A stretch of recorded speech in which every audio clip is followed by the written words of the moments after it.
श्री सद्गुरु महाराज की जय। महर्षि में ही सत्संग सुधा सागर से गुरु महाराज का प्रवचन। जीवात्मा को कर्मानुसार स्थान मिलता है। धर्मानुरागिनी प्यारी जनता, मैं सोचता था कि ऐसे मौके पर आप लोगों को क्या सुनाया जाए, तो याद आ गया कि गोस्वामी तुलसीदास जी ने अपनी कृत रामायण में लिखा है कि एक समय श्री राम को अपनी राजत्व काल में एक बार हृदय में ऐसा हुआ कि सब लोगों को बुलाकर उपदेश दिया जाए। उस उपदेश को गोस्वामी तुलसीदास जी ने अपनी रामायण में लिखा। वह बड़ा सरल है, सबके समझने लायक है और संत विचार के पूर्ण अनुकूल है। उन्होंने यह देखा होगा कि संसार में लोग सुखी होना चाहते हैं। मेरा कर्तव्य है कि वह सुख प्रजाओं को पहुंचाऊं, प्रजा को सुखी रखा जाए। प्रजा दुखी है ऐसी खबर नहीं थी, इसलिए संसार के सुख के लिए उनको कुछ कहना नहीं था, क्योंकि राजा से जैसा सुख मिलना चाहिए सो सबको मिलता ही था। अब क्या बाकी रहा? जीवन का अंत सब युग में होता है। सत्य युग में जीवन का अंत, त्रेता में जीवन का अंत, द्वापर में जीवन का अंत और कलयुग में जीवन का अंत। यह तो प्रत्यक्ष देखते हैं। शरीर छोड़कर जीवात्मा चली जाती है, कहाँ गई किसी को पता नहीं, लेकिन जीवात्मा जानती है कि मैं यहाँ आई हूँ। जिसको कुछ भी ज्ञान है वह कहेगा कि शरीर के जीवन का अंत होता है। जीव तो अजर अमर अविनाशी है। जीव के जीवन का अंत नहीं होता है, वह रहता ही है। शरीर छोड़कर जीवात्मा कहीं चली गई, लोग नहीं देखते हैं, लेकिन जो जीवात्मा गई है उसको मालूम है कि मैं वहाँ से यहाँ आई हूँ। जैसा कर्म किया था वैसे स्थान में आ गई हूँ। शरीर जीवन के बाद चेतन आत्मा, जीवात्मा का जीवन रहता है। तो क्या केवल जीवात्मा जाती है, वह जीवात्मा रहती है? नहीं नहीं, केवल स्थूल शरीर छूटता है। इसके अंदर सूक्ष्म शरीर है, उसके अंदर कारण शरीर है, उसके भी अंदर महाकारण शरीर है। ये चारों जड़ शरीर है। यह स्थूल शरीर जब सो जाता है तो इसको कुछ ज्ञान नहीं रहता है। इसमें ज्ञानमयी पदार्थ चेतन आत्मा है। अज्ञानमय चार जड़ शरीर है। स्थूल शरीर छूटता है, बाकी तीन जड़ शरीर रहते हैं। इन तीनों जड़ शरीरों के साथ जीवात्मा को कर्मानुसार स्थान मिलता है। शरीर के जीवन के साथ तो सुखी रहना चाहते हो, और शरीर के जीवन के बाद का जो जीवन है उसमें सुख चाहते हो कि दुख? सभी कोई सुख चाहते हैं, लेकिन लाचारी है। सुख दुख दिन रात की तरह आते जाते ही रहते हैं। तीन शरीरों के साथ जहाँ रहना होता है वह है दुख सुख भोगने का परलोक, अर्थात वह स्वर्ग है, ब्रह्मा का धाम, इंद्र का धाम। इस तरह तरह तरह के धाम स्वर्ग लोक में हैं। गुरु महाराज ने कहा है कि अंधकार को पार करके पहले स्थान के स्थानीय दर्शन करके जो आगे बढ़ता है उसको ज्योतिर्मय स्थान मिलता है। उसको सहस्त्रदल कमल कहते हैं, लेकिन वहाँ सूर्य की ज्योति नहीं है, चंद्र और तारे की ज्योति है। इसी के अंदर सातों स्वर्ग हैं। जो भजन करते हैं वे बड़े बड़े देवताओं को देख सकते हैं और अनेक लोकों को देख सकते हैं। शरीर छूटना फिर शरीर में आना, इस तरह आवागमन के चक्र में रहना होता है। कभी सुख कभी दुख मिलता रहता है। सुख मिलता है लेकिन और मिले होता ही रहता है। और कितना सुख इसका अंदाजा नहीं। जितना मिले उससे और विशेष चाहिए। तृष्णा और लोभ के मारे लोग यहाँ दुखी और वहाँ भी दुखी होते हैं। इसलिए श्री राम ने कहा, एहि तन कर फल विषय न भाई, स्वर्गौ स्वल्प अंत दुख दाई। विषय कहते हैं पदार्थ को। ये कितने हैं? 5। आँख से रूप देखते हैं, कान से शब्द सुनते हैं, जीभ्या से रसास्वादन करते हैं, त्वचा से स्पर्श का ज्ञान करते हैं और नासिका से गंध ग्रहण करते हैं। इन 5 से बेसी न यहाँ है न स्वर्ग में है। 5 विषयों से अधिक स्वर्ग में भी नहीं है। बड़े बड़े देव, ईश्वर कोटि के देव के यहाँ भी ये ही 5 विषय हैं। वहाँ भी काम क्रोधादिक विकार होते रहते हैं।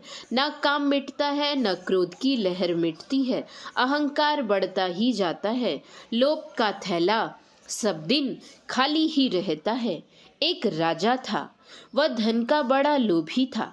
उसने सोचा, स्थल पर के सभी जन तो कर मुझे देते ही हैं, लेकिन समुद्र जो स्थल से अधिक जगह छेके हुए है वह कुछ कर नहीं देता। यह सोचकर उसने ससैन्य समुद्र पर चढ़ाई कर दी और तोपों के द्वारा गोलाबारी की वर्षा शुरू कर दी। समुद्र मनुष्य के रूप में राजा के सामने खड़ा हो गया और पूछा, राजन, तुम लोग गोलीबारी की वर्षा कर जल जंतुओं का संहार क्यों कर रहे हो? राजा ने पूछा, तुम कौन हो? उसने कहा, मैं समुद्र हूँ। राजा ने कहा, स्थल से विशेष भाग जल का है। स्थल से मुझे कर मिलता है, किंतु जल से मुझे कर नहीं मिलता है। इसलिए जल से कर वसूल करने के लिए मैंने तुम पर चढ़ाई की। समुद्र ने एक स्थल बता दिया और कहा, यहाँ से तुम जितना धन ले जाना चाहो ले जाओ। वहाँ से धन ढोते ढोते राजा के कितने जानवर मर गए, धन से कितने मकान भर गए। पुनः नए नए मकान बनते और धन से भरते गए, किंतु समुद्र ने धन का जो स्थान बता दिया था उस स्थान के धन का अंत ही नहीं होता था। राजा ने समुद्र पर पुनः गोलाबारी शुरू की। समुद्र ने मनुष्य रूप में आकर पुनः पूछा, राजन, अब क्यों मेरी प्रजाओं का संहार कर रहे हो? राजा ने कहा, तुमने जो धन का स्थान बता दिया था उससे मैं बहुत धन ले गया, लेकिन तुम्हारे धन का अंत ही नहीं होता है। अब तुम ऐसा बर्तन दो जिसमें तुम्हारे सभी धन अट सके। समुद्र ने मृत मनुष्य की एक खोपड़ी दी और कहा, इसमें ही धन रखते जाओ। राजा धन रखते रखते थक गया, किंतु खोपड़ी भरती नहीं। पुनः उन्होंने समुद्र पर गोलाबारी शुरू की। पुनः समुद्र मनुष्य रूप में प्रकट हुआ और राजा से गोलाबारी करने का कारण पूछा। राजा ने कहा कि ना तो यह खोपड़ी भरती है और ना तुम्हारे धन का अंत होता है। अब क्या करूं? बता। समुद्र ने कहा, राजन, तुम पागल हो गए हो। यह मनुष्य की खोपड़ी है, कितना भी धन हो यह भर नहीं सकती। इसके ऊपर खाक डाल, तब यह भरेगी। राजा ने वैसा ही किया और खोपड़ी भर गई। तात्पर्य है कि दिमाग में मिट्टी डालने से लोभ खत्म होता है। इंद्र भी भोग से संतुष्ट नहीं और ब्रह्मा भी हैरान हुए हैं। गोस्वामी तुलसीदास जी ने कहा है, मोह नयंध कीन के ही को जग काम न चाव न जेही।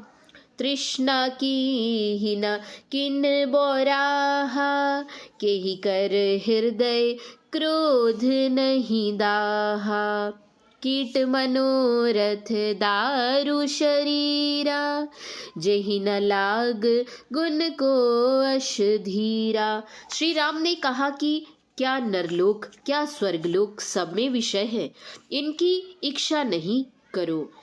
ऐसा करो कि कोई मांग नहीं हो, पूरी संतुष्टि हो जाए। यही है मोक्ष। मोक्ष सुख पाने के लिए ही मनुष्य शरीर है।